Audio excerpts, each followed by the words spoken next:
জনগণের চলাচলের রাস্তা, আর সেই রাস্তার সরকারি ইট তুলেই নিজ বাড়িতে পাকা বাথরুম বানানোর অভিযোগ উঠেছে এক ইউপি সদস্যের বিরুদ্ধে। ঘটনাটি ঘটেছে টাঙ্গাইলের গোপালপুর উপজেলার পশ্চিম নুঠুরচর গ্রামে। গ্রামীণ অবকাঠামো সংস্কার কর্মসূচির আওতায় প্রায় 2.5 লাখ টাকা ব্যয়ে 600 মিটার গ্রামীণ সড়কে মাটি ভরাট ও ইটের সলিং করা হয়েছিল। এই প্রকল্পের সভাপতি ছিলেন ওই ইউনিয়নের 1, 2 ও 3 নং ওয়ার্ডের সংরক্ষিত আসনের মহিলা সদস্য আয়েশা বেগম নিজেই, আর ঠিকাদার ছিলেন তার স্বামী তোফাজ্জল হোসেন। গ্রামবাসীর অভিযোগ, প্রায় 2 মাস আগে স্বামী স্ত্রী মিলে দিনের আলোতেই রাস্তার ইট তুলে রিকশা ভ্যানে করে নিজেদের বাড়ি নিয়ে যান।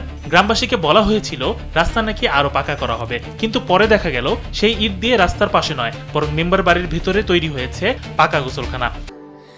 স্যান্ডেলিনা সো, রূপচর্চায় আভিজাত্য। এ বিষয়ে ইউপি সদস্যের স্বামী ও ঠিকাদার তোফাজ্জল হোসেন দাবি করেন, ওই অর্থ বছরে তিনি ইউনিয়নের 4টি গ্রামীণ সড়কের কাজ পান। কাজ শেষে 3,500 ইট অবশিষ্ট ছিল, সেই ইট দিয়ে বাড়িতে বাথরুম নির্মাণ করা হয়েছে। এদিকে স্বামী যখন বলছেন ইট উদ্বৃত্ত ছিল, তখন স্ত্রী অর্থাৎ ইউপি সদস্য আয়েশা বেগম দিচ্ছেন সম্পূর্ণ উল্টো তথ্য। তার দাবি, রাতের আধারে নাকি দুষ্ট লোকেরা ইট চুরি করে নিয়ে গেছে। মেম্বার দম্পতির এই কীর্তির কারণে বর্ষার শুরুতেই ধসে পড়েছে রাস্তা। তবে পার পাচ্ছেন না এই অভিযুক্ত জনপ্রতিনিধি। অভিযুক্ত ইউপি সদস্যকে 3 দিনের আলটিমেটাম দেওয়া হয়েছে।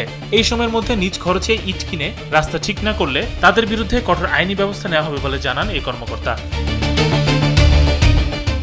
মেম্বারকে বলে দিয়েছি, কাজ আজকের মধ্যে, টোটাল 3 দিনের আলটিমেটাম। কালকের একদিন গেছে, আজকের দিন কাজ পরশু দিন। আজকে দিয়ে আবার জেল থেকে ডিআরও স্যার আসবে, আসলে ওখানে আবার নিয়ে যাব। এর মধ্যে যদি উনি কাজ করে দিলে তো ভালো, নাহলে আমরা আইনগত ব্যবস্থা নিব।